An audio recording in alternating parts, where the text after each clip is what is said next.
The night of November 30th, 1942, brought darkness so complete that officers aboard the heavy cruiser USS Minneapolis could barely distinguish sea from sky. Captain Charles Rosendahl stood on his bridge, peering into the blackness that surrounded Task Force 67 as it steamed northwest along the coast of Guadalcanal. Somewhere in that darkness, Japanese ships were approaching. American intelligence had confirmed it. A Tokyo Express run, the Americans called these nocturnal supply missions, where Japanese destroyers and cruisers raced down the slot to deliver supplies and reinforcements to their beleaguered garrison on Guadalcanal. But tonight would be different. Tonight, Rear Admiral Carleton Wright commanded 5 cruisers and 6 destroyers, positioned to intercept the Japanese force.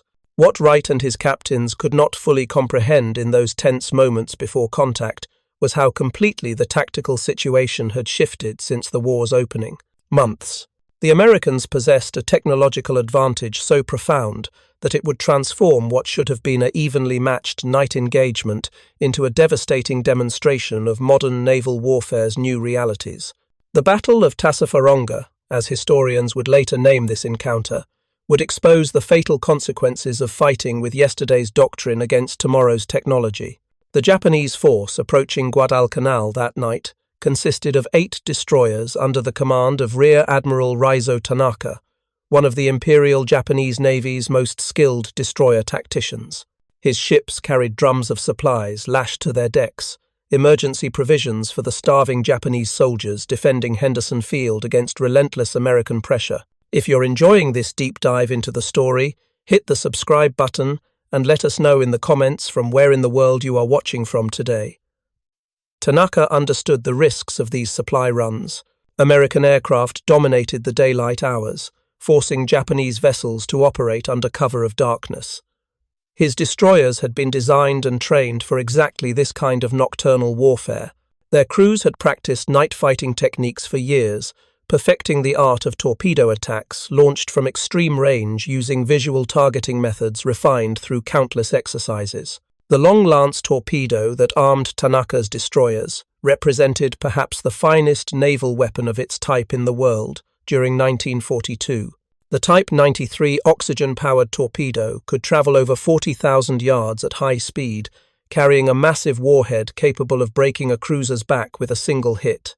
Japanese doctrine emphasized the use of these weapons in massed attacks, overwhelming enemy formations, with salvos launched simultaneously from multiple ships. This tactical approach had proven devastatingly effective in earlier engagements, where Japanese destroyer crews demonstrated skill and aggression that American commanders reluctantly admired, even as they struggled to counter it.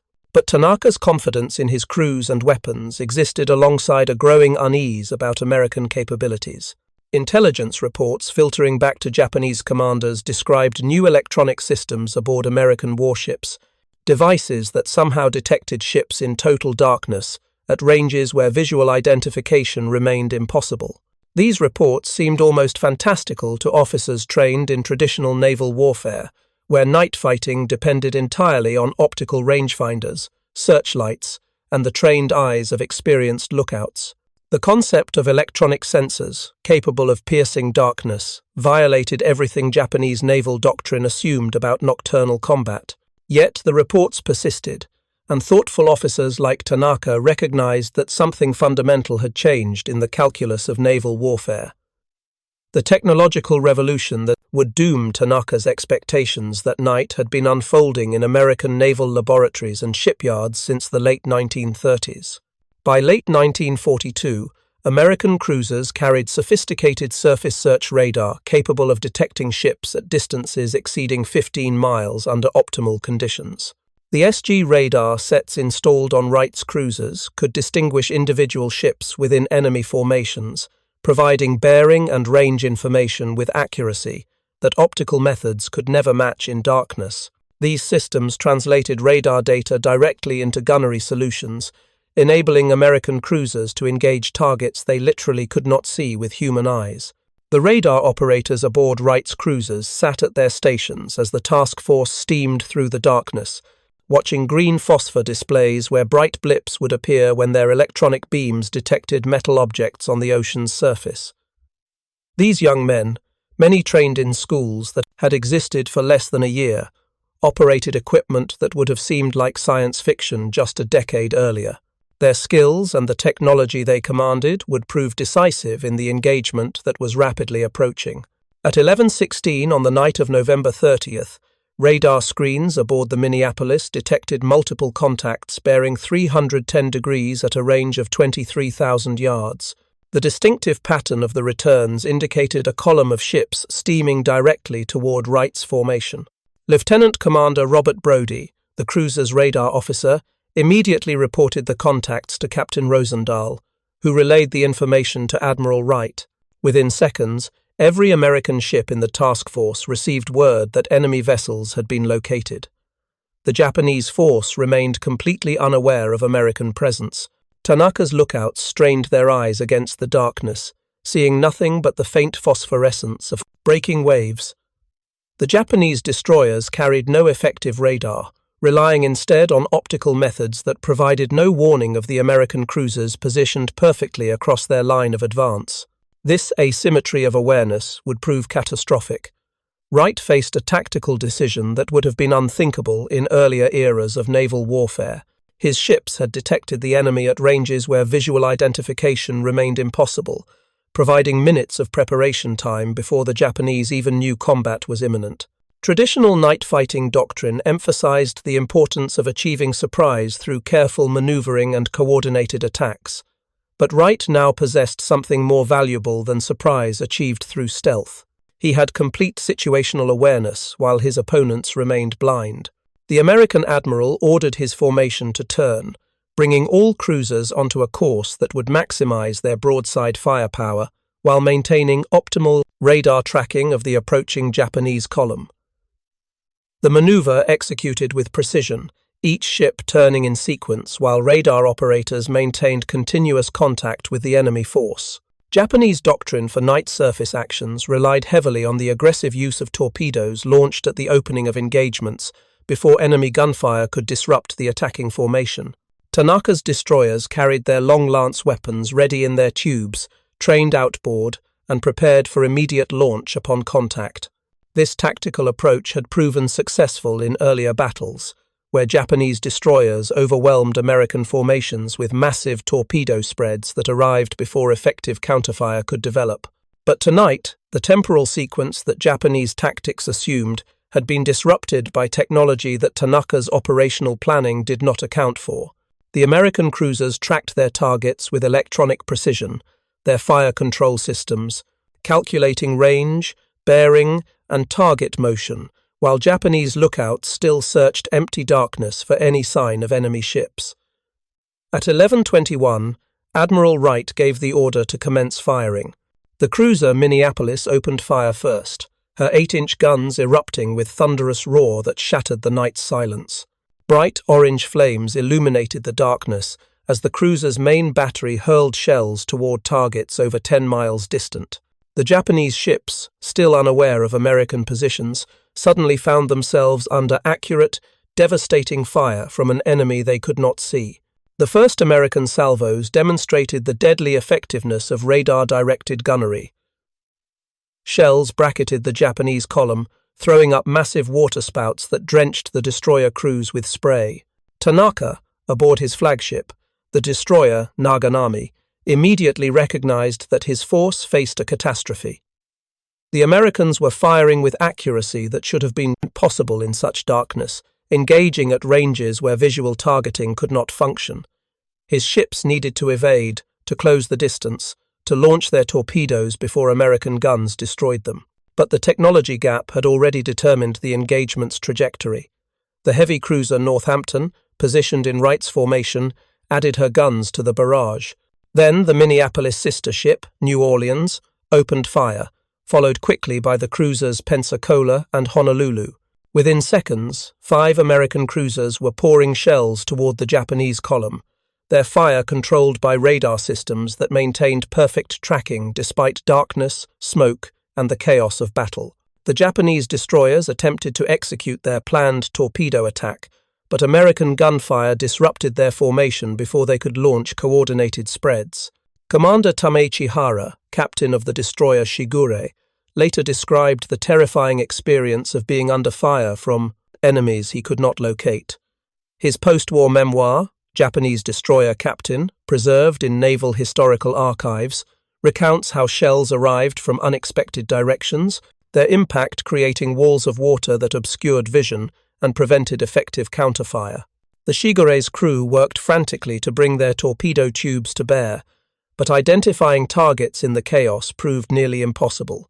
The destroyer Takanami, second in Tanaka's column, absorbed multiple 8-inch shell hits within the first 5 minutes of the engagement. American fire control radars tracked the vessel with mechanical precision, enabling gunners to walk their fire onto the target with devastating efficiency.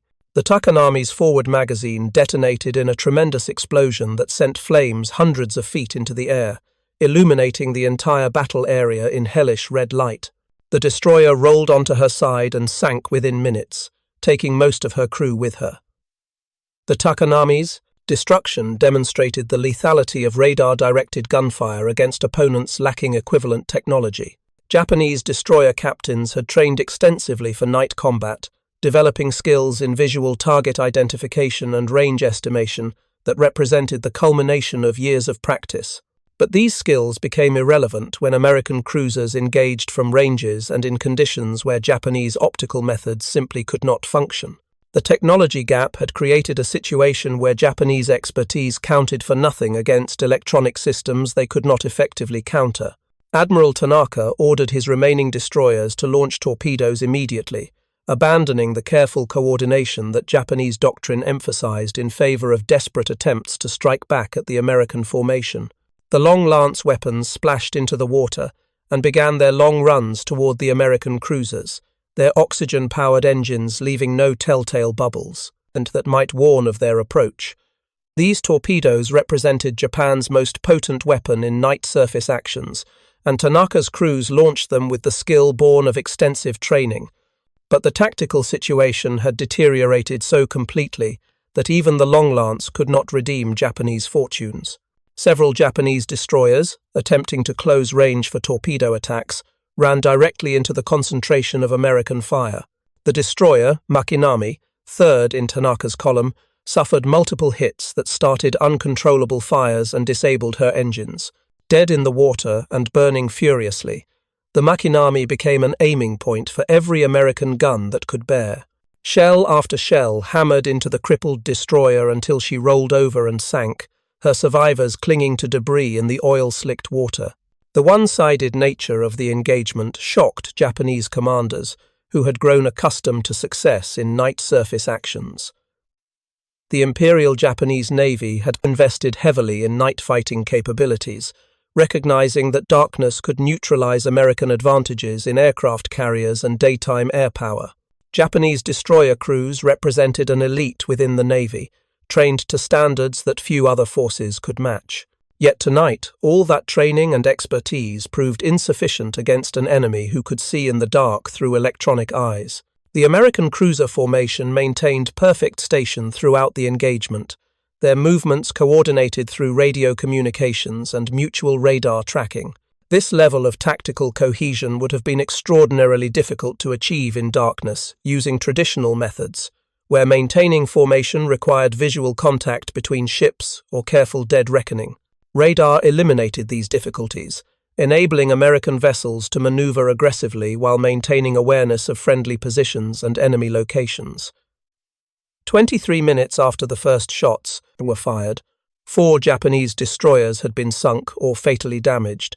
The Takanami, Makinami, and 2 other vessels, whose names would be recorded in the grim accounting of Tassafaronga, lay beneath the waves or were sinking rapidly. Tanaka's force had been devastated without inflicting any significant damage on the American formation. The admiral, surveying the catastrophe from his flagship, recognized that continuing the engagement would merely add to Japanese losses without hope of meaningful success. He ordered his surviving destroyers to withdraw at maximum speed, abandoning the supply mission that had brought them to Guadalcanal. The Japanese long-lance torpedoes, launched in desperation during the chaotic early phase of the battle, finally reached the American formation. These weapons, running true despite the extreme range, demonstrated why Japanese naval officers placed such faith in them. The cruiser, Minneapolis, took a torpedo hit forward that tore away her bow, causing massive flooding and bringing the ship to a halt. The New Orleans suffered an even more catastrophic hit that detonated forward magazines and blew off her entire bow section. The cruiser Pensacola absorbed a torpedo amidships that started severe fires and killed dozens of crew members.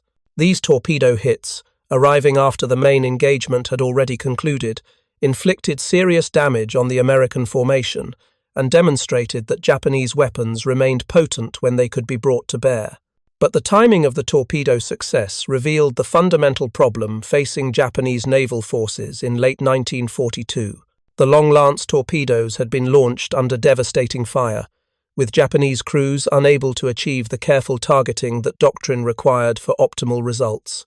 The weapons had traveled nearly 20 minutes before striking their targets, time during which 4 Japanese destroyers had been destroyed by American gunfire.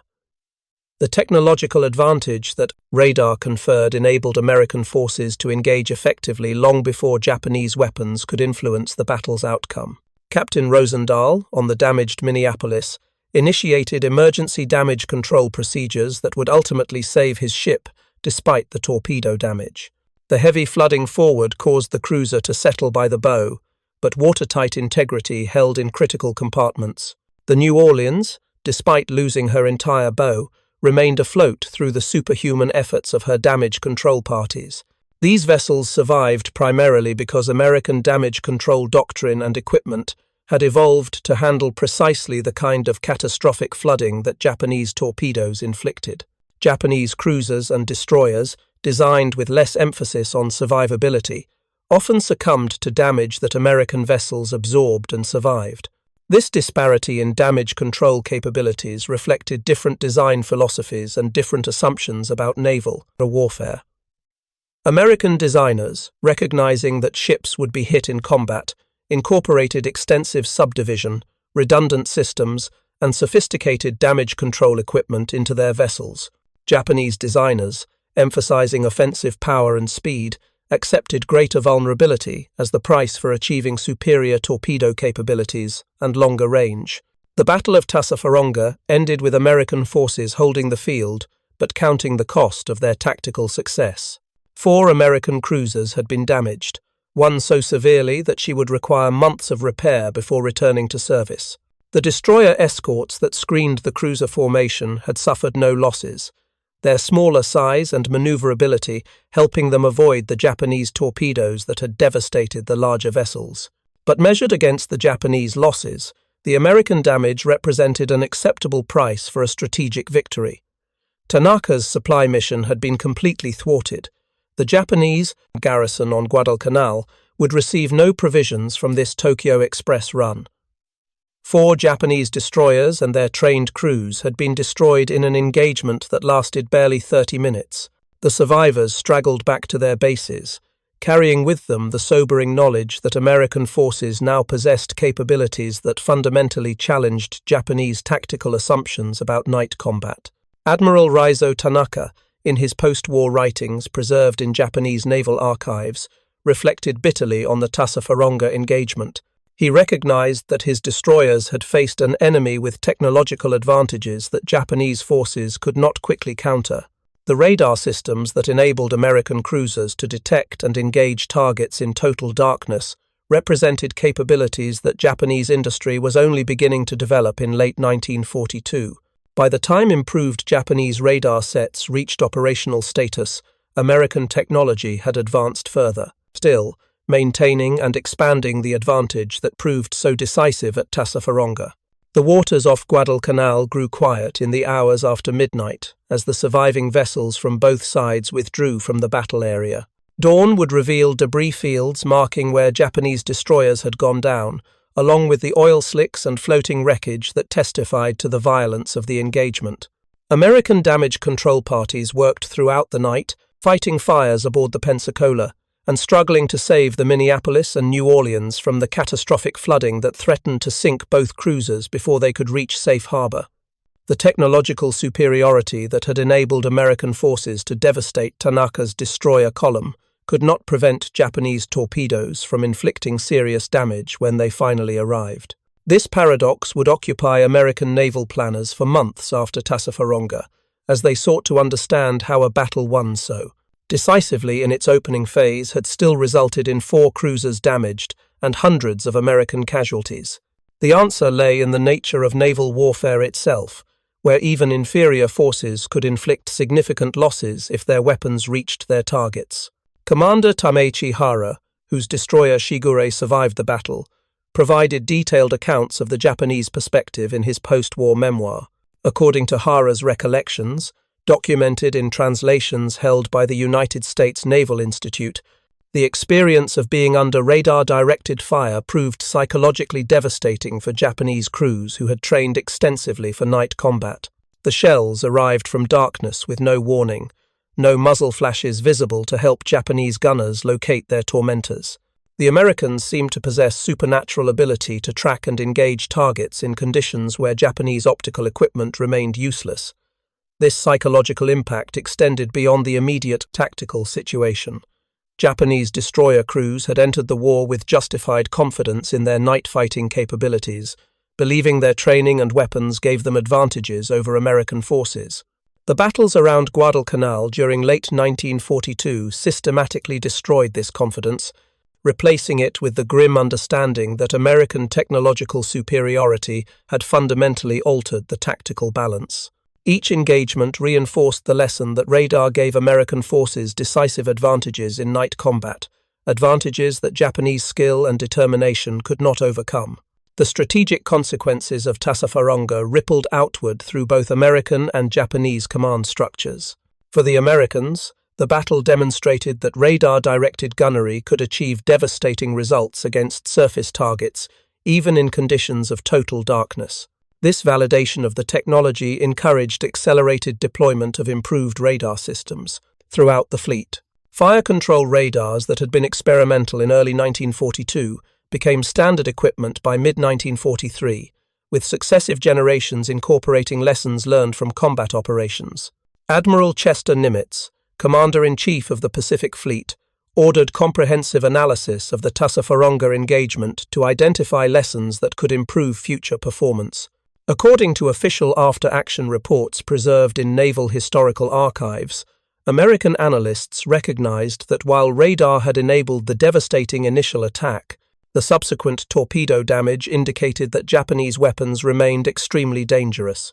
The reports recommended enhanced training in torpedo evasion maneuvers and better coordination between radar detection and tactical response. These recommendations led to revised doctrines that emphasized using radar's early warning capabilities to maneuver formations away from probable torpedo approach bearings, rather than simply opening fire at maximum range.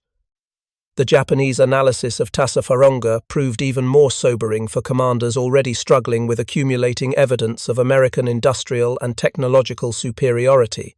Admiral Isoroku Yamamoto, commander of the combined fleet, received detailed reports on the engagement that confirmed his worst fears about the widening capability gap. Yamamoto had warned before the war that Japan could not sustain a prolonged conflict with the United States, predicting that American industrial capacity would eventually produce overwhelming force advantages. The Battle of Tassafaronga demonstrated that the technological gap was widening as rapidly as the industrial disparity, creating compound disadvantages that Japanese forces faced in every engagement. Vice Admiral Gunichi Mikawa, who commanded Japanese naval forces in the Solomon Islands area, convened emergency conferences with his senior officers to discuss responses to American radar capabilities. These meetings, documented in Japanese naval records examined by post-war researchers, revealed the depth of Japanese concern about technological inferiority. Officers proposed various countermeasures, including attempts to develop radar detection equipment that might warn of American electronic surveillance, and revised tactical doctrines that emphasized extreme-range torpedo attacks launched before American radar could effectively track Japanese formations. However, these proposals confronted harsh realities of Japanese industrial capacity and technological infrastructure. Developing effective radar systems required not merely copying foreign technology, but creating entire industrial supply chains capable of producing vacuum tubes, cathode ray displays, and sophisticated electronic components at scale. Japan's electronics industry in 1942 lacked the capacity for such rapid expansion, particularly given the competing demands of aircraft production, shipbuilding, and other military priorities. The temporal gap that characterized so many aspects of the Pacific War manifested clearly in radar technology, where American forces employed second-generation systems, while Japanese designers still struggled to field first-generation equipment in meaningful quantities. The supply situation on Guadalcanal deteriorated catastrophically for Japanese forces in the weeks following Tassafaronga. The failure of Tanaka's mission, combined with similar setbacks in subsequent Tokyo Express runs, left Japanese troops on the island facing severe shortages of food, ammunition, and medical supplies. American forces, supplied through Henderson Field and regular convoys that arrived during daylight hours under air cover, maintained steady pressure on Japanese positions. The material disparity between the two forces grew more pronounced with each passing week as American logistics demonstrated the industrial capacity that Yamamoto had feared. Japanese soldiers on Guadalcanal, reduced to eating roots and tree bark as their rations ran out, could see American forces apparently operating with unlimited supplies. According to accounts from Japanese veterans interviewed after the war and documented by military historians, this visible evidence of American abundance proved as demoralizing as combat defeats. Soldiers who had been told that American forces were soft and lacked fighting spirit discovered instead that their enemies possessed not only courage and skill, but also overwhelming material advantages that made Japanese resistance increasingly futile. The naval battles around Guadalcanal during November and December 1942 consumed irreplaceable Japanese resources at rates that Imperial headquarters found unsustainable. The 4 destroyers lost at Tassafaronga represented significant casualties for a navy already stretched thin across the vast Pacific theater. Each destroyer required approximately 18 months to build under optimal conditions, and by late 1942, Japanese shipyards faced material shortages and competing priorities that slowed production rates below peacetime levels. American shipyards, meanwhile, accelerated destroyer production through mass manufacturing techniques, launching new vessels faster than Japanese forces could sink them. This arithmetic of attrition, playing out across multiple categories of naval vessels, created an irreversible trajectory toward Japanese defeat.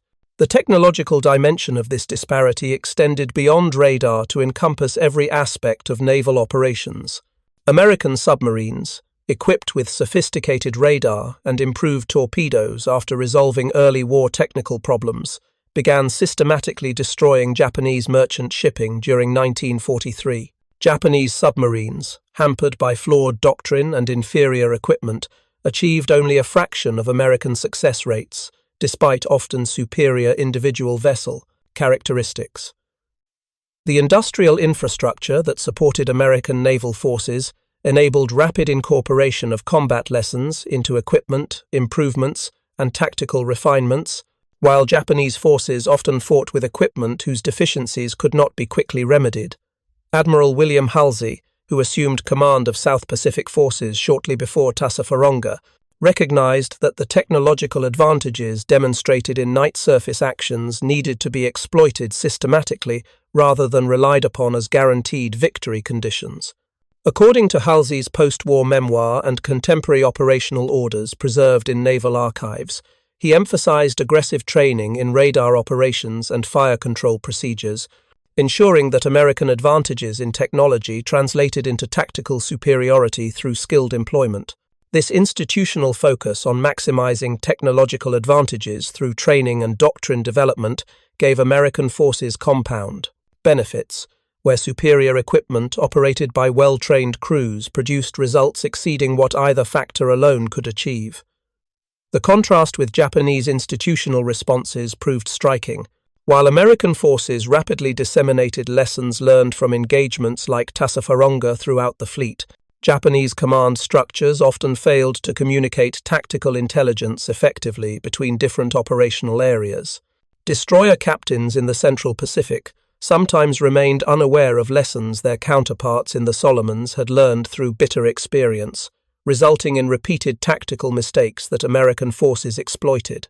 This organizational deficiency reflected broader institutional problems within the Imperial Japanese Navy, where inter-service rivalries and rigid hierarchies impeded the kind of flexible, adaptive responses that combat operations demanded. If you find this story engaging, please take a moment to subscribe and enable notifications. It helps us continue producing in-depth content like this. The human cost of the technological and industrial disparities manifested in the Pacific War fell most heavily on common sailors and soldiers who fought with inadequate equipment against increasingly overwhelming odds. Japanese destroyer crews at Tassafaronga died in ships that lacked the radar systems which might have provided early warning of American positions. They fought bravely with the tools they possessed, executing their tactical doctrines with skill and determination. But courage alone could not bridge the capability gap that radar technology had created. The approximately 300 Japanese sailors who perished in the 4 destroyers sunk at Tassafaronga represented trained professionals whose skills had taken years to develop and whose loss diminished Japanese naval capabilities in ways that could not be quickly remedied. American casualties, though less severe in the aggregate, included hundreds of sailors wounded or killed aboard the damaged cruisers. The torpedo hits that crippled the Minneapolis and New Orleans killed dozens of men instantly in the explosions, with additional casualties resulting from fires and flooding in the damaged vessels. The crew members who died in these attacks were serving aboard ships equipped with the most advanced technology available, yet still fell victim to Japanese weapons that remained formidable despite the overall technological imbalance. This reality demonstrated that even with significant advantages, naval warfare remained brutally dangerous for all participants, with death arriving suddenly and without warning for sailors on both sides. The long-term implications of Tassafaronga extended far beyond the immediate tactical situation in the Solomons. The engagement demonstrated conclusively that radar technology had become essential for effective night combat operations, accelerating American programs to equip all major surface combatants with sophisticated detection and fire control systems. By mid-1943, even destroyer escorts and smaller vessels carried radar equipment that would have been considered advanced on cruisers just 2 years earlier. This rapid technological evolution reflected American industrial capacity and research infrastructure advantages that Japanese forces could not match. Japanese attempts to develop comparable radar capabilities proceeded slowly throughout 1943 and 1944, hampered by resource constraints, competing priorities, and the fundamental challenge of creating new technological capabilities while simultaneously fighting a losing war across multiple theaters. By the time Japanese naval vessels began receiving effective radar systems in meaningful numbers during 1944, American technology had advanced to 3rd and 4th generation equipment that maintained the capability gap.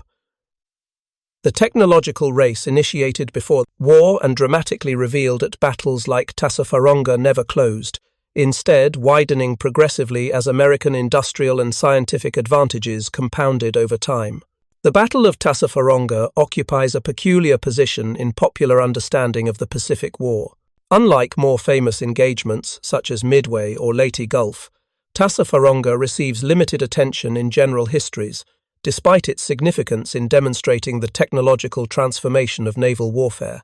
This relative obscurity perhaps reflects the battle's ambiguous outcome, where American forces achieved a decisive tactical victory in destroying 4 Japanese destroyers, yet suffered serious damage to their own cruiser force.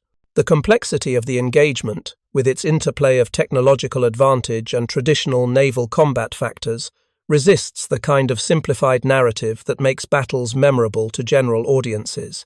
Naval historians and military analysts, however, recognize Tassafaronga as a pivotal engagement that revealed fundamental truths about modern warfare. The battle demonstrated that technological superiority could enable smaller forces to achieve devastating results against numerically comparable opponents, provided that the technology was employed effectively and supported by appropriate tactics and training.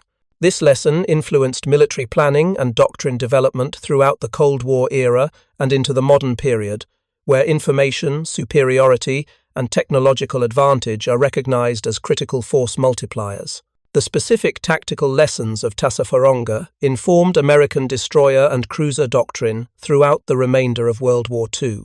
Fleet commanders developed standard procedures for radar-directed night engagements, emphasizing early detection, coordinated fire distribution, and aggressive maneuvering to minimize torpedo attack effectiveness. These procedures, refined through additional combat experience in subsequent battles, enabled American surface forces to dominate night actions in the Philippine campaigns of 1944 and the final battles of 1945. Japanese forces, lacking equivalent technological capabilities, increasingly avoided night surface engagements where American radar advantages proved most decisive, instead relying on air attacks and submarine operations where technological disparities were less pronounced. The damaged American cruisers from Tassafaronga eventually returned to service after extensive repairs, their survival testament to American industrial capacity and advanced shipyard capabilities. The Minneapolis received a new bow section fabricated at Mare Island Naval Shipyard, rejoining the fleet in early 1943 with improved radar and fire control systems. The New Orleans underwent even more extensive reconstruction, emerging as a virtually new warship with enhanced capabilities across multiple dimensions. This ability to repair and improve battle-damaged vessels demonstrated advantages that extended beyond initial construction, where American shipyards possessed both the technical sophistication and industrial capacity to restore damaged ships to full capability quickly. Japanese shipyard capacity, increasingly strained by competing demands and resource shortages, often left damaged vessels awaiting repairs for extended periods. Ships that survived combat sometimes spent months in harbors waiting for critical components or skilled workers to become available, effectively removing them from operational service despite remaining afloat. This disparity in repair and maintenance capabilities compounded the losses from actual combat, as Japanese operational strength declined not only through ships sunk, but also through vessels damaged and unable to return to service promptly. Admiral Raizo Tanaka, the Japanese commander at Tassafaronga, never again led a major surface action after that devastating night. His reputation as one of the Imperial Japanese Navy's most skilled destroyer tacticians remained intact, but the harsh realities revealed at Tassafaronga influenced his subsequent operational recommendations. In reports to superiors documented in Japanese naval archives, Tanaka advocated for revised tactical doctrines that acknowledged American radar superiority and emphasized approaches that might minimize Japanese disadvantages. These recommendations received limited implementation, partly because the technological gap rendered most tactical adjustments insufficient, and partly because Japanese command structures resisted acknowledging the extent of American advantages. The broader strategic situation in the Solomon Islands evolved rapidly during the months following Tassafaronga. American forces, maintaining steady pressure on Japanese positions while enjoying decisive advantages in air power and naval support, gradually compressed the Japanese defensive perimeter on Guadalcanal. By early February 1943, Imperial headquarters recognized that the island could not be held and ordered evacuation of surviving Japanese forces. This withdrawal, executed with considerable skill by Japanese naval forces, marked the end of the Guadalcanal campaign and represented a significant strategic victory for American forces. The campaign's outcome validated the fundamental strategic approach that American planners had adopted for the Pacific War. American forces accepted that Japanese troops would often fight with exceptional skill and determination, but recognized that superior logistics, air power, and technological advantages would eventually produce victory regardless of individual battlefield outcomes. Guadalcanal demonstrated this approach worked, despite the high costs in casualties and damaged equipment. The island became the first major strategic objective retaken from Japanese control, establishing a pattern that would repeat across the Pacific as American forces advanced westward. The technological lessons from battles like Tassafaronga influenced not only naval operations but also amphibious doctrine and air warfare tactics.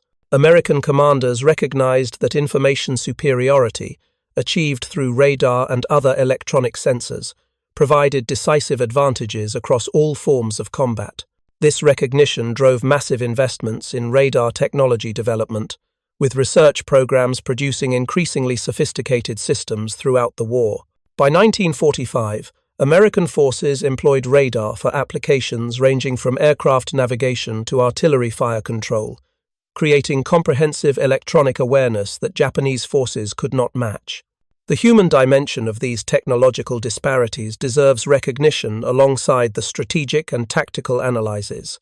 Japanese sailors who fought at Tassafaronga faced enemies they could not effectively engage, dying in ships that lacked the electronic systems that might have provided warning or enabled effective counterfire.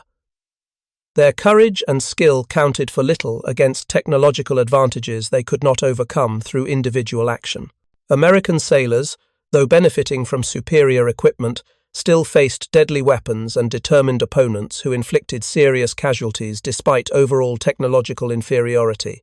The men who died aboard the damaged American cruisers perished despite their ships' advanced capabilities, reminding us that technology provides advantages but guarantees nothing in the chaos and violence of naval combat. The families of Japanese sailors lost at Tassafaronga often received limited information about their loved ones' fate. Japanese military authorities, struggling with mounting casualties across multiple theaters, provided sparse details about specific engagements and losses. Many families learned only that their sons or husbands had died in action in the South Pacific, without specifics about circumstances or locations.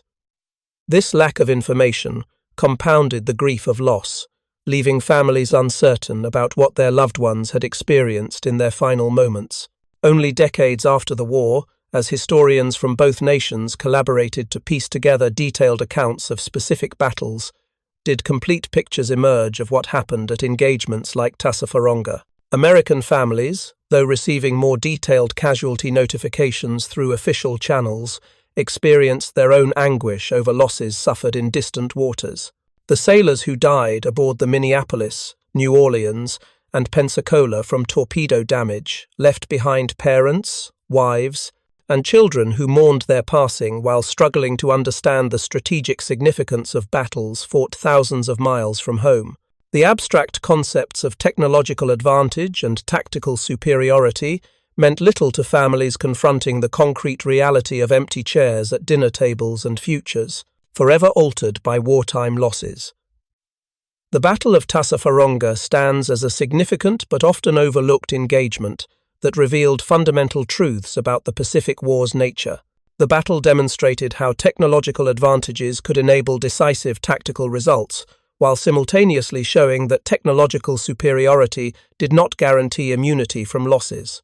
The engagement validated American investments in radar technology while exposing vulnerabilities in tactical doctrine that needed correction. For Japanese forces, Tassafaronga represented another confirmation that the technological and industrial gaps were widening rather than closing, with implications that extended far beyond any single battle's outcome. The 30 minutes of intense combat off Guadalcanal on the night of November 30th, 1942, condensed into brief violence, revealed dynamics that would characterize the Pacific War's remaining years. American forces would continue leveraging technological and industrial advantages to overcome skilled and determined Japanese opposition. Japanese forces would continue fighting with courage and tactical expertise, while operating under cumulative disadvantages that made strategic victory increasingly impossible. The human cost of these realities, measured in thousands of lives lost on both sides, would mount steadily as the war ground toward its inevitable conclusion. Part 3 of 3, final section, continuing. The technological revolution that Tassafaronga exemplified continued accelerating throughout 1943 and 1944. American naval vessels received progressively more sophisticated radar systems, with each generation incorporating improvements based on combat experience and ongoing research.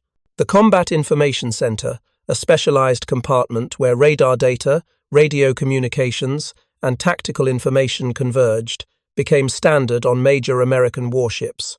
These facilities enabled commanders to visualize entire battle spaces in ways that had been impossible just years earlier, fundamentally transforming how naval engagements were planned and executed.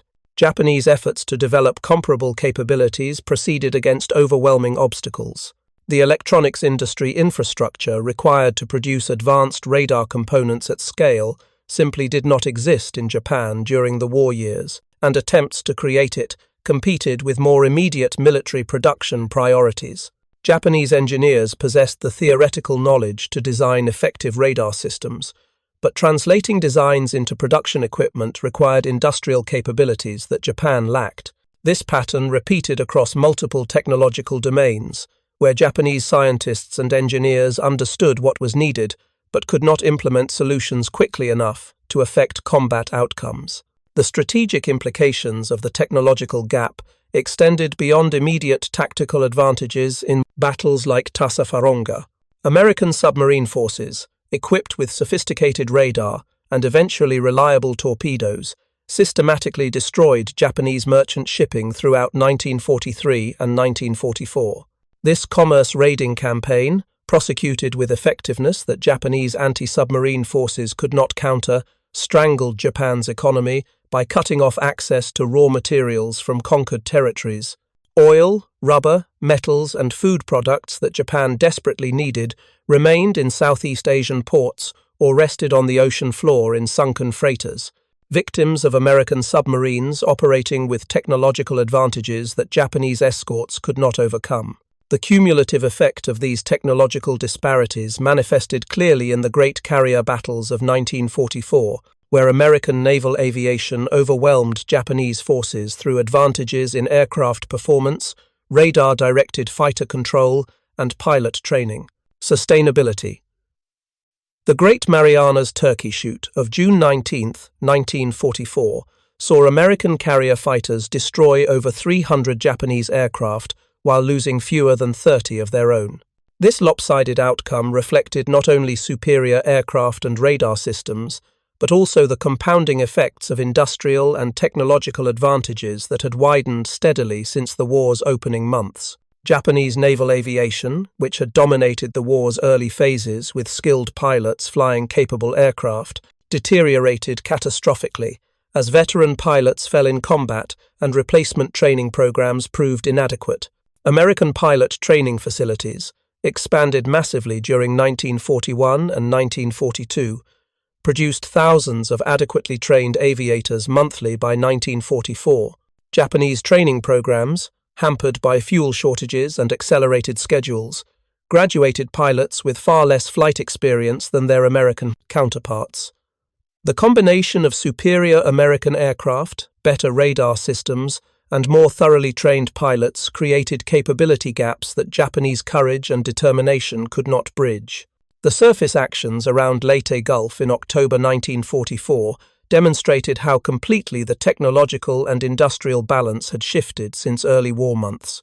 Japanese surface forces, assembled for a desperate counterattack against American invasion forces in the Philippines, operated without effective air cover and with radar systems that remained inferior to American equipment. American forces, enjoying complete air superiority and equipped with the latest radar and fire control technology, engaged Japanese formations with devastating effectiveness. The resulting battles, though complex and sometimes tactically ambiguous, resulted in catastrophic Japanese losses that effectively destroyed the Imperial Japanese Navy as a fighting force. The Kamikaze campaign, initiated during the Philippines battles and intensified around Okinawa in 1945, represented the ultimate admission of Japanese technological and material inferiority. When conventional attacks proved ineffective against American task forces protected by layers of radar-directed fighter interception and anti-aircraft fire, Japanese commanders embraced suicide tactics as the only remaining means of inflicting significant damage. The kamikaze attacks achieved tactical successes, sinking or damaging dozens of American vessels, but could not alter strategic outcomes determined by the overwhelming industrial and technological advantages that America possessed. American technological responses to the kamikaze threat developed with remarkable speed. Improved radar picket systems provided earlier warning of incoming attacks, enabling fighter interception further from fleet formations. Proximity-fused anti-aircraft shells, developed through wartime research programs, transformed defensive fire effectiveness by detonating near rather than only upon direct contact with targets. These technological solutions, combined with refined tactical procedures, steadily reduced kamikaze attack effectiveness, even as Japanese desperation increased. The pattern established at Tassafaronga, where American technological advantages enabled effective responses to Japanese tactical innovations, repeated throughout the war's final phases.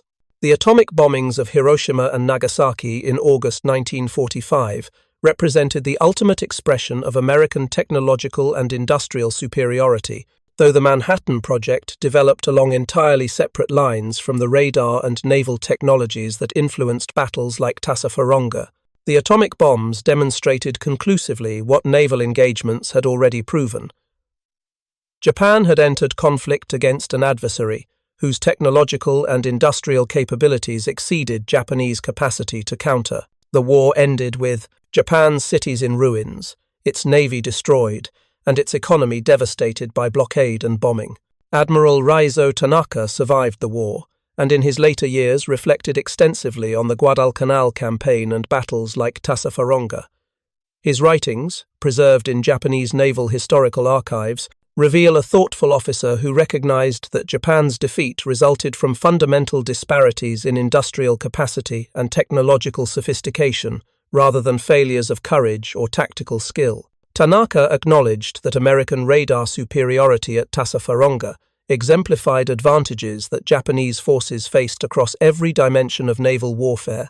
By late 1942, these advantages, rooted in decisions made and capabilities developed before war commenced, proved decisive despite Japanese determination to fight to the end. The cruisers damaged at Tassafaronga survived the war and went on to serve in the final campaigns against Japan. The Minneapolis participated in bombardment operations, supporting island invasions throughout 1944 and 1945. Her repaired bow and improved radar systems, enabling continued effective service. The New Orleans, virtually rebuilt after her catastrophic torpedo damage, rejoined the fleet with capabilities exceeding her original configuration. These vessels' survival and return to service demonstrated American industrial resilience and technological sophistication that Japanese forces could not match. Ships that suffered damage that would have meant total loss for Japanese vessels instead returned to action with improved capabilities. The technological gap that Tassafaronga revealed so dramatically never closed during the war's remaining years. American advantages in radar, fire control, damage control, and logistics compounded rather than narrowed, as American industry accelerated production and research programs generated continuous improvements. Japanese forces, struggling with resource shortages and mounting losses, fell progressively further behind despite individual Japanese sailors and officers fighting with skill and determination. The war's outcome, predetermined by these disparities, arrived in August 1945 after atomic bombings finally convinced Japanese leadership that further resistance served no purpose. The human cost of the Pacific War, measured in hundreds of thousands of lives lost on both sides, reflected the brutal mathematics of industrial-age warfare, where technological and material advantages translated into casualties through months and years of sustained combat. The sailors who died at Tassafaronga, both Japanese and American, represented a tiny fraction of the total losses, yet their deaths embodied the war's essential nature. Men fought with the tools their nations provided, died when those tools proved inadequate or when enemy weapons found their marks, and left behind families and comrades to grieve their passing while struggling to comprehend the strategic forces that had placed them in harm's way. The Battle of Tassafaronga deserves recognition not as a famous decisive engagement like Midway, but as a representative battle that revealed fundamental truths about the Pacific War's character. The engagement demonstrated how technological advantages could enable devastating tactical results, while showing that technological superiority provided no immunity from losses. The battle validated American radar development programs while exposing tactical vulnerabilities that required correction. For Japanese forces, Tassafaronga represented confirmation that the technological and industrial gaps were widening rather than closing, with implications extending far beyond any single engagement's outcome. The 30 minutes of intense combat off Guadalcanal condensed into violent action, the dynamics that would characterize the war's remaining years. American forces leveraging technological and industrial advantages to overcome skilled Japanese opposition. Japanese forces fighting with courage and expertise while operating under cumulative disadvantages that made strategic victory impossible. The human cost of these realities, measured in thousands of lives lost on both sides, mounted steadily as the war ground toward its inevitable conclusion in atomic fire and unconditional surrender. The lessons of Tassafaronga resonated through military planning and doctrine development for generations after the war's end. The engagement demonstrated that technological development timelines often determine combat outcomes before conflicts commence, validating continued investment in research and development during peacetime. The battle showed that information superiority, achieved through sensors like radar, provides decisive advantages across all forms of warfare. These lessons influenced Cold War military planning and remain relevant to contemporary defense policy, where technological sophistication and information dominance are recognized as critical factors in military effectiveness. The story of how Japan sent 6 cruisers to Guadalcanal and lost 4 destroyers in 30 minutes to American naval gunfire stands as a testament to technology's transformative effect on warfare. The engagement revealed that even skilled, determined forces operating capable weapons could be overwhelmed by opponents possessing superior technology employed effectively. The battle demonstrated that courage and tactical expertise, while necessary, prove insufficient against fundamental technological and industrial disadvantages. These lessons, learned through the sacrifice of sailors on both sides who fought and died in the darkness off Guadalcanal, continue informing military thought 8 decades after those terrible 30 minutes of combat. The weeks following Tassafaronga witnessed intense activity in both American and Japanese naval commands as officers and analysts attempted to extract maximum value from the battle's lessons. In Pearl Harbor, Admiral Chester Nimitz convened a series of conferences bringing together surface warfare specialists, radar technicians, and operational planners to conduct comprehensive analysis of the engagement. These meetings, documented in classified reports that remained secret for decades after the war, revealed both satisfaction with radar technology's effectiveness and concern about the torpedo damage that had crippled 3 heavy cruisers. Commander Lynd McCormick, who served on Nimitz's staff as a surface warfare specialist, prepared detailed tactical assessments examining every phase of the Tassafaronga engagement. His reports, preserved in naval historical archives, identified specific moments where American tactical decisions either maximized or squandered the advantages that radar provided. McCormick noted that Admiral Wright's formation had achieved perfect positioning for the initial attack, with all cruisers able to bring their main batteries to bear, while radar tracked Japanese movements continuously. However, the report also criticized the failure to implement aggressive, evasive maneuvers after opening fire, allowing Japanese torpedoes to reach their targets despite the long approach time. These analytical findings generated debate among senior American naval officers about optimal tactics for radar-enabled night engagements. Some commanders argued that the devastating effectiveness of radar-directed gunfire justified accepting torpedo risk, reasoning that destroying enemy vessels quickly outweighed the danger of incoming weapons. Others contended that radar's early warning capabilities should enable formations to evade torpedo spreads while maintaining effective fire, combining offensive power with defensive prudence. This tactical debate continued throughout 1943, gradually evolving toward doctrines that emphasized aggressive maneuvering coordinated with radar tracking to minimize torpedo effectiveness while maximizing gunfire impact. The technological dimension of American advantages at Tassafaronga extended beyond the radar systems themselves, to encompass the entire infrastructure that supported their deployment and operation. The SG surface search radar that equipped American cruisers required skilled operators who understood both the equipment's capabilities and its limitations. Navy radar training schools, established in 1941 and expanded rapidly throughout 1942, produced thousands of technicians and operators capable of maintaining and employing these sophisticated systems. These schools taught not merely how to operate radar equipment, but how to interpret radar displays under combat conditions, where electronic noise, weather effects, and tactical situations created complex presentation that required trained judgment to assess accurately. Lieutenant James Russell, who served as radar officer aboard the USS Honolulu at Tassafaronga, later described in oral history interviews the intense concentration required to maintain effective radar tracking during combat. The radar scopes displayed returning echoes as bright spots on phosphorescent screens, with target size, range, and bearing indicated by the echo's characteristics and position. Experienced operators could distinguish between large warships and smaller vessels, between stationary contacts and moving targets, and between genuine returns and false echoes caused by weather phenomena or equipment artifacts. This skill developed through hundreds of hours of practice, watching radar displays during routine operations, and learning to recognize patterns that indicated different types of contacts. The Combat Information Center concept, still evolving during the Guadalcanal campaign, represented American organizational innovation that multiplied radar technology's effectiveness.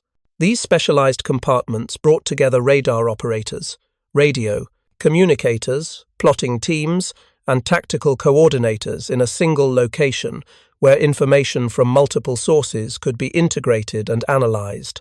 The CIC aboard the Minneapolis during Tassafaronga maintained a comprehensive tactical picture of the entire engagement, tracking friendly ship positions, enemy contacts, and weapon impacts while coordinating communications between Admiral Wright and his formation's vessels. This centralized information processing enabled far more rapid and informed tactical decisions than traditional methods, where commanders relied primarily on visual observations and voice reports from various stations. Japanese naval forces lacked equivalent organizational structures during late 1942. Information processing aboard Japanese warships remained decentralized, with bridge officers receiving reports from lookouts, fire control stations, and other locations without systematic integration or analysis. This organizational disadvantage compounded the technological deficit, as even when Japanese vessels acquired radar equipment in later war years, they often lacked the institutional frameworks to employ it most effectively. The cultural and organizational barriers to adopting centralized information processing proved as significant as the technological challenges of developing radar systems themselves. The material evidence of American technological sophistication extended beyond electronic systems to encompass every aspect of warship design and construction. The heavy cruisers damaged at Tassafaronga possessed damage control capabilities that reflected years of design refinement and operational experience. These vessels incorporated multiple watertight compartments, redundant systems for critical functions like power generation and steering, and sophisticated pumping equipment capable of managing massive flooding. The damage control parties that saved the Minneapolis and New Orleans after catastrophic torpedo hits represented highly trained teams, equipped with specialized tools, and guided by detailed damage control plans specific to their vessels. Japanese warship design philosophy, emphasizing offensive power and operational range, often accepted reduced survivability as a necessary compromise. Japanese cruisers and destroyers typically possessed fewer watertight subdivisions than comparable American vessels, less redundancy in critical systems, and damage control equipment that reflected lower priority for survivability in design decisions. This philosophical difference traced to different operational assumptions, where Japanese planners expected decisive fleet engagements that would be won or lost through superior offensive capabilities rather than through attrition warfare, where survivability determined outcomes. The actual character of the Pacific War, characterized by sustained campaigns and cumulative attrition, validated American design priorities, while exposing vulnerabilities in Japanese approaches. The industrial infrastructure supporting American naval operations in the Pacific Theater expanded dramatically during 1943, creating logistics capabilities that Japanese forces could not approach. Advance bases throughout the Central and South Pacific received continuous streams of supplies, spare parts, ammunition, and personnel replacements transported by merchant vessels that American shipyards produced with assembly line efficiency. Fleet repair ships, floating dry docks, and mobile maintenance facilities provided forward repair capabilities that kept American warships operational, despite battle damage or mechanical problems that would have required Japanese vessels to return to home waters for attention. The damaged cruisers from Tassafaronga benefited directly from this logistics infrastructure. Emergency repairs conducted at forward bases stabilized the vessels sufficiently for the long transit back to major shipyards, where complete reconstruction could be undertaken. The Espiritu Santo naval base in the New Hebrides, barely existing 6 months before Tassafaronga, provided immediate damage assessment, temporary repairs, and logistical support that proved crucial for saving the damaged cruisers. Japanese forces possessed no comparable forward base infrastructure, forcing damaged vessels to attempt long passages to home waters, where shipyard capacity limitations often meant extended waits for repairs to commence. Commander Tamechihara's experiences at Tassafaronga and subsequent engagements provided Japanese naval leadership with detailed assessments of American radar capabilities, though these reports apparently generated limited institutional response. Hara's post-war memoir describes submitting comprehensive after-action reports that emphasized the psychological impact of fighting an enemy who could see in darkness. His reports recommended urgent development of Japanese radar capabilities and revised tactical doctrines that might minimize American advantages. However, the institutional mechanisms for translating combat experience into equipment improvements and tactical refinements functioned far less effectively in the Japanese Navy than in American service. The contrast in institutional learning capacity reflected fundamental differences in organizational culture and industrial capability. American naval forces during World War II demonstrated remarkable ability to identify problems, develop solutions, and implement improvements rapidly. The torpedo deficiencies that plagued American submarines during early war months, for example, were systematically diagnosed and corrected through cooperation between operational forces, technical bureaus, and research facilities. By mid-1943, American submarine torpedoes functioned reliably, enabling the devastating commerce raiding campaign that strangled Japan's economy. Japanese torpedo technology, though superior in many respects to American weapons, suffered from reliability problems that were never fully resolved due to inadequate feedback mechanisms and limited industrial capacity for implementing improvements. The human dimension of these technological and organizational disparities manifested poignantly in the experiences of individual sailors who fought at Tassafaronga and similar engagements. Seaman First Class Robert Patterson, who served aboard the USS Minneapolis as a damage control party member, participated in the desperate struggle to save the cruiser after the torpedo strike that tore away her bow. His oral history account, recorded decades after the war and preserved in the Navy's oral history collection, describes working in flooded compartments where the ocean pressed against temporary shoring, pumping water that entered faster than equipment could evacuate it, and wondering whether the ship would survive long enough to reach safe harbor. Patterson's experiences exemplified the reality that technological advantages provided no immunity from danger or suffering. American sailors aboard ships equipped with the most advanced radar and fire control systems still faced Japanese weapons that could kill with terrible efficiency. The torpedo that hit the Minneapolis traveled nearly 10 miles from the Japanese destroyer that launched it, running true through darkness to strike precisely where it would cause maximum damage. The explosion killed dozens of sailors instantly, trapped others in flooding compartments where they drowned despite frantic rescue efforts, and left survivors to fight fires and flooding while uncertain whether their vessel would survive the night. Japanese survivors from the destroyers sunk at Tassafaronga faced even more desperate circumstances. The men who escaped the Takanami, Makinami, and other vessels destroyed during the engagement found themselves in the ocean at night, surrounded by burning oil and floating debris, with no assurance that rescue would arrive before exposure and exhaustion claimed them. Japanese doctrine regarding rescue of survivors reflected the warrior culture's emphasis on duty and sacrifice, with rescue operations considered secondary to continued prosecution of combat operations. Many Japanese sailors who survived their ships sinking subsequently perished in the water, dying from wounds, drowning in heavy seas, or succumbing to exposure during the hours before dawn. The few Japanese survivors eventually recovered by their own forces or captured by American vessels carried back to their comrades accounts of the devastating effectiveness of American radar-directed fire. These testimonies, filtering through the Japanese naval forces around Guadalcanal, contributed to growing awareness that American technological capabilities had fundamentally altered the tactical environment. Destroyer captains who heard survival accounts from Tassafaronga recognized that their training and weapons might prove inadequate against enemies who could engage effectively in total darkness at ranges where Japanese optical equipment remained useless.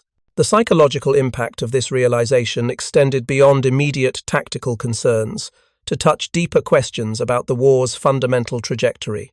Japanese naval officers, trained in a tradition emphasizing spirit and determination as crucial factors in combat success, confronted evidence that material and technological advantages might prove more decisive than warrior virtues. This cognitive dissonance created profound discomfort for officers whose entire professional identity centered on beliefs about Japanese superiority in training, tactics, and fighting spirit. The evidence from battles like Tassafaronga suggested these beliefs, however deeply held, could not overcome fundamental technological and industrial disadvantages. American sailors also grappled with complex psychological realities stemming from their technological advantages.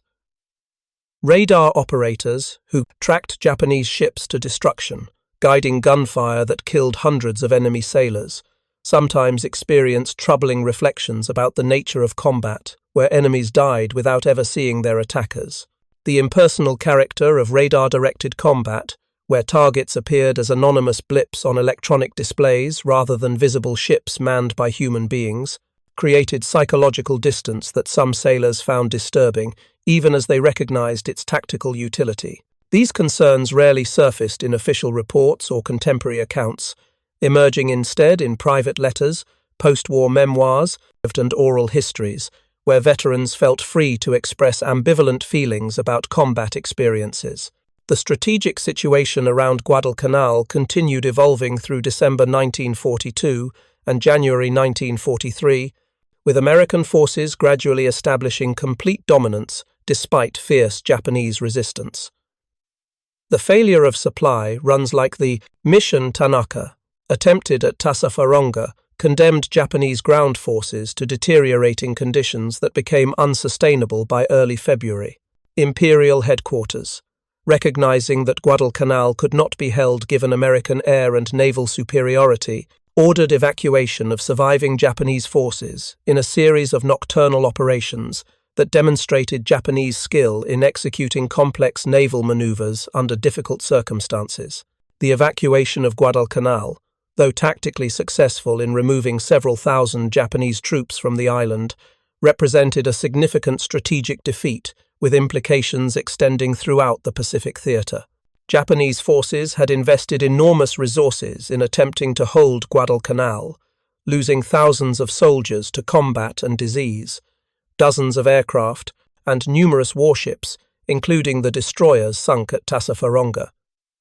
These losses could not be easily replaced given Japan's industrial constraints and the mounting demands of defending far-flung positions across the Pacific and Asian theaters. American forces, meanwhile, had demonstrated ability to project power across vast ocean distances, establish and maintain advanced bases, and sustain operations through superior logistics, despite Japanese attempts at interdiction. The technological lessons from Tassafaronga influenced American naval operations throughout the subsequent Solomon Islands campaign and beyond. Cruiser and destroyer forces employed radar-directed tactics with increasing sophistication during engagements around New Georgia, Colombangara, and Vella La Vella throughout mid-1943. These battles, though individually less famous than earlier Guadalcanal engagements, collectively demonstrated American mastery of night surface combat through systematic application of radar technology combined with refined tactical doctrine. Japanese forces, lacking comparable capabilities, suffered mounting losses while achieving diminishing success in their attempts to resupply and reinforce isolated garrisons. The cumulative effect of technological advantages manifested clearly in casualty statistics and vessel losses from the Solomon Islands campaign. Japanese destroyer losses during the Guadalcanal and subsequent Solomon operations reached catastrophic levels, with dozens of these valuable vessels sunk or damaged beyond economical repair. Each destroyer lost represented not merely the physical vessel, but also the trained crew, whose skills had taken years to develop. Japanese destroyer forces entering 1944 possessed far less combat capability than the force that had fought around Guadalcanal in late 1942, despite individual surviving vessels and crews gaining valuable combat experience. The mathematics of attrition worked inexorably against Japanese forces, lacking the industrial capacity to sustain losses while American production accelerated. Admiral Raizo Tanaka's career trajectory after Tassafaronga illustrated the complex dynamics within Japanese naval command structures. Despite his recognized skill and the respect accorded his tactical abilities, Tanaka found himself marginalized in subsequent operations, partly due to his willingness to criticize operational plans he considered flawed. Japanese military culture, emphasizing harmony and respect for hierarchy, sometimes penalized officers who expressed dissenting views even when those views reflected sound tactical judgment. Tanaka spent much of 1943 in staff positions rather than operational command, his expertise underutilized during a period when Japanese forces desperately needed skilled commanders. This institutional pattern, where talented officers found themselves sidelined due to cultural factors unrelated to competence, represented another dimension of Japanese disadvantages in the Pacific War. American military culture, though certainly possessing its own hierarchical rigidities, generally proved more accommodating of dissenting views and more willing to assign responsibilities based on demonstrated capability rather than primarily on seniority or political connections. Officers like Admiral William Halsey, whose aggressive instinct sometimes led to tactical mistakes, nevertheless received continued operational command because senior leadership valued their fighting spirit and ability to inspire subordinates. This pragmatic approach to command assignment gave American forces advantages beyond technological and material superiority. The broader technological competition between American and Japanese naval forces continued accelerating throughout 1943 and into 1944, with American advantages expanding across multiple dimensions simultaneously. Improved radar systems, better fire control computers, more reliable torpedoes for submarines, enhanced damage control equipment, superior aircraft, more effective anti-aircraft weapons, and countless other incremental improvements combined to create compound advantages that Japanese forces found increasingly impossible to counter. Each individual improvement might represent only marginal gain, but the cumulative effect of hundreds of such improvements across every aspect of naval warfare produced decisive superiority. Japanese attempts to develop countermeasures and maintain competitive capabilities struggled against overwhelming obstacles. The electronics industry infrastructure required for radar production remained inadequate despite efforts to expand capacity. High-performance aircraft engine development lagged due to metallurgical limitations and fuel quality problems. Shipbuilding production declined rather than increased during 1943 as material shortages and labor constraints tightened. Submarine construction programs failed to produce vessels in quantities sufficient to replace combat losses while implementing the improved designs that might have enhanced effectiveness. These cumulative failures reflected not inadequacy of Japanese engineers and designers, but rather the fundamental industrial and technological limitations that constrained all Japanese military programs. The human cost of these limitations fell most heavily on Japanese sailors, soldiers, and airmen who fought with increasingly inadequate equipment against opponents whose material advantages grew progressively more overwhelming.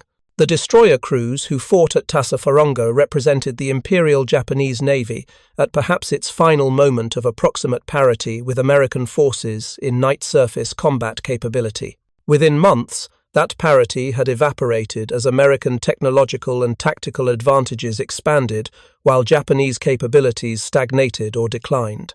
Later engagements saw Japanese forces suffering even more lopsided defeats as the capability gap widened beyond any possibility of tactical skill, compensating for material and technological inferiority. The strategic implications of Tassafaronga and similar engagements extended beyond the immediate Pacific War context to influence post-war military planning and Cold War naval development. American defense planners, analyzing World War II experiences, concluded that maintaining technological superiority provided crucial advantages that could enable smaller forces to prevail against numerically superior opponents. This conclusion drove massive investments in radar, sonar, electronic warfare, and other sensor technologies throughout the Cold War period. The lesson that technological development timelines often determined combat outcomes before conflicts commenced validated continued peacetime investment in research and development, even during periods when no immediate military threat seemed apparent. Soviet naval planners, studying American success in the Pacific War, drew similar conclusions about technology's importance, while recognizing that Soviet industrial capabilities might not support competing directly across all technological domains. Soviet naval doctrine consequently emphasized asymmetric approaches, developing capabilities like submarine forces and anti-ship missiles that might counter American surface superiority without requiring equivalent investments in expensive capital ships. This strategic approach, though substantially different from Japanese World War II methods, reflected similar recognition that technological and industrial disparities required forces to identify and exploit specific capabilities rather than attempting to match opponents across all dimensions. The enduring relevance of Tassafaronga's lessons manifests in contemporary military analysis of potential conflicts where technological advantages might prove decisive. Modern precision weapons, satellite surveillance, cyber capabilities, and other 21st century military technologies create advantages analogous to what radar provided American forces in 1942. Nations possessing sophisticated military technologies can engage opponents at ranges and in conditions where less technologically advanced forces cannot respond effectively, creating situations where conventional measures of military strength like personnel numbers or equipment quantities become less relevant than technological sophistication. This reality validates continued emphasis on maintaining technological edge as crucial component of military effectiveness. Final integration section to conclude. The men who fought at Tassafaronga, both American and Japanese, mostly returned to civilian life after the war ended, carrying with them memories of that violent night off Guadalcanal.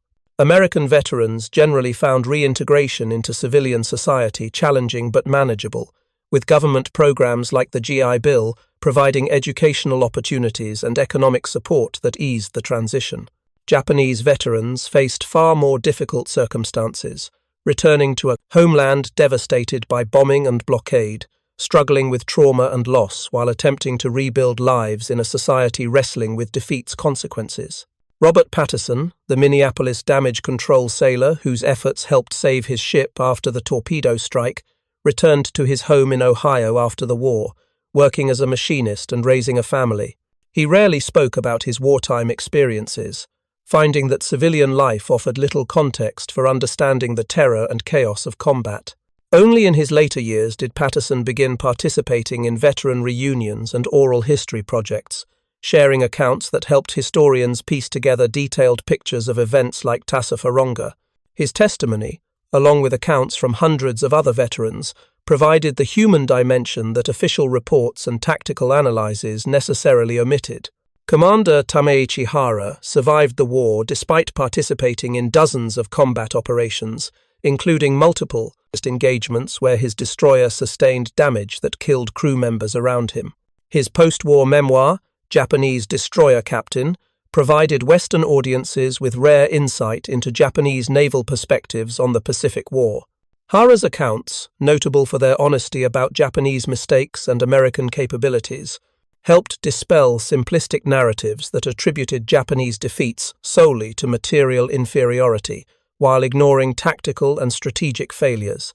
His reflections on Tassafaronga emphasized the psychological shock of fighting enemies who seemed to possess supernatural awareness, a testament to radar technology's transformative impact on naval warfare. The damaged cruisers from Tassafaronga all survived the war and served through the final campaigns against Japan. The Minneapolis, after receiving her new bow and upgraded systems, participated in bombardment operations, supporting amphibious landings across the Central Pacific. The New Orleans, virtually rebuilt after her catastrophic damage, rejoined the fleet with capabilities exceeding her original design. The Pensacola, less severely damaged than her sister ships, returned to action quickly and served throughout the Philippine campaign. These vessels' survival and continued service demonstrated American industrial resilience that Japanese forces could not match, where battle damage that might have meant total loss for Japanese vessels instead resulted in ships returning to combat with improved capabilities. The Battle of Tassafaronga occupies its place in history not as a famous turning point like Midway, but as a representative engagement revealing fundamental truths about modern industrial warfare. The battle demonstrated that technological advantages, systematically applied through appropriate doctrine and training, could enable forces to achieve devastating results against skilled opponents operating capable weapons. The engagement showed that courage and tactical expertise, though necessary, proved insufficient against fundamental technological disparities. These lessons, validated through the sacrifice of hundreds of sailors on both sides, continue informing military thought 8 decades later. The 30 minutes of combat off Guadalcanal on November 30th, 1942, condensed into violent action the essential dynamics of the Pacific War. American forces leveraging technological and industrial advantages to overcome determined Japanese resistance. Japanese forces fighting with skill and courage while operating under cumulative disadvantages that made strategic victory impossible, regardless of tactical successes. The human cost of these realities, measured in lives lost and families shattered, mounted steadily through nearly 4 years of war, until atomic weapons and Soviet intervention finally convinced Japanese leadership that continued resistance served no purpose. The story of how technological advantage shaped outcomes at Tassafaronga resonates beyond its historical context to illuminate enduring truths about warfare in the industrial and post-industrial ages. Technology alone guarantees nothing, requiring skilled operators, appropriate doctrine, and effective training to translate potential into actual combat capability. But when technological advantages combine with these supporting factors, the results can prove decisive in ways that traditional measures of military strength fail to predict. This lesson, learned through the brutal experience of World War II and validated repeatedly in subsequent conflicts, continues shaping how military forces prepare for potential future wars, where technological sophistication may prove as important as courage or numbers. Thank you for watching. For more detailed historical breakdowns, check out the other videos on your screen now, and don't forget to subscribe.